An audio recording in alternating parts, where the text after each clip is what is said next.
Welcome students. इस video में हम बात करेंगे chapter number 5 organising class 12th business studies part number 4 organisation structure के मीनिंग के बारे में। इससे प्रीवियस वीडियो में हमने बात करी थी part number 3 importance of organising, part number 2 steps in the process of organising and part number 1 meaning of organising. इस वीडियो में हम बात करेंगे पार्ट नंबर 4 में ऑर्गेनाइजेशन स्ट्रक्चर के बारे में। तो यहाँ पे स्टार्ट करते हैं और कौन कौन से टॉपिक को कवर करेंगे हम।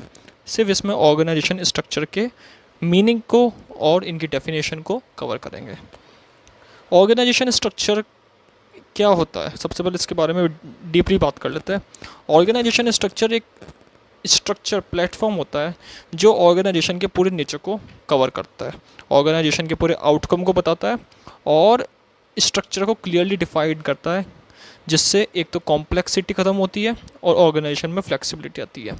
कॉम्प्लेक्सिटी का मतलब ये होता है कि यहाँ पे जो ऑर्गेनाइजेशन स्ट्रक्चर डिफाइन हुआ है उस ऑर्गेनाइजेशन स्ट्रक्चर में कोई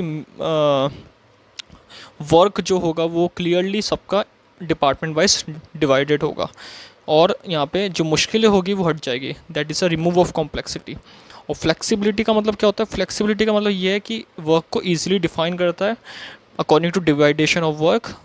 हर डिपार्टमेंट का वर्क क्लियरली डिफाइन होता है कि किस किस डिपार्टमेंट को किस किस तरीके का ऑर्गेनाइजेशन में रोल प्ले करना है और उस तरीके से वर्क करना है। तो सबसे पहली लाइन यहाँ पे आती है, organisation structure is the outcome of organising process. अब ये इंपॉर्टेंट पॉइंट है, organisation structure is the outcome of organising process. यानी जो आउटकम होता है किसका, आउटकम मतलब रिजल्ट ऑर्गेनाइजिंग का, ऑर्गेनाइजिंग रिजल्ट का जो आउटकम है इसको हम क्या कहते हैं? Organisation structure. जितना अच्छा स्ट्रक्चर बनेगा उतना वर्क डिवाइड होगा प्रॉपर्ली, उतना वर्क क्लियरली डिफाइन होगा और कंपनी प्रॉफिटेबल हो जाएगी। तो यहाँ पे क्या लिखा है second point, an effective structure will result in increased profitability of the enterprise.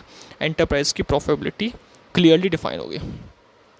Third point यहाँ पे बात करी गई है, इसकी नीड क्या है? The need for an adequate organisation structure is felt by an enterprise whenever it grows in size और कॉम्प्लेक्सिटी। जैसे जैसे कॉम्प्लेक्सिटी आती है ऑर्गेनाइजेशन में, मुश्किल आती है ऑर्गेनाइजेशन में, वर्क क्लियरली डिफाइन नहीं होता, ऑर्गेनाइजेशन मिक्स हो जाता सब, तो उस चीज़ को क्लियरली डिफाइन करने के लिए किसकी नीड होती है? ऑर्गेनाइजेशन स्ट्रक्चर की। इस तरीके से structure wise, level wise, function wise सारे वर्क डिवाइड होते हैं और प्रॉपरली वर्क को डिवाइड करने के बाद हर पर्सन का एक रोल पता चल जाता है कि उसको किस तरीके से काम करना है और ऑर्गेनाइजेशन स्ट्रक्चर क्लियरली डिफाइन होता है। It is only those enterprise which do not focus on growth that can maintain a particular structure for a long period of time. अब इसमें कौन कौन से एंटरप्राइज है?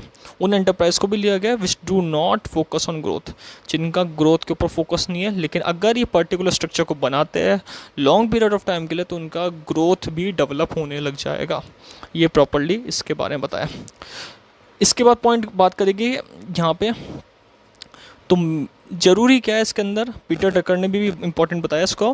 Peter Drucker emphasise on the importance of having an appropriate organisation structure when he says organisation structure is an indispensable means and the wrong structure will seriously impair business performance and even destroy it. Peter Tucker ने अपनी language में बताया कि अगर organisation structure clearly define नहीं होगा, मुश्किलों से भरा होगा और हर पर्सन का एक लेवल नहीं होगा, एक फंक्शन डिफाइन नहीं होगा, डिपार्टमेंट वाइज डिपार्टमेंटलाइजेशन या डेलीगेशन ऑफ वर्क नहीं होगा, तो यहाँ पे प्रॉपरली रॉन्ग स्ट्रक्चर की वजह से ना ऑर्गेनाइजेशन डिस्ट्रॉय भी हो सकती है।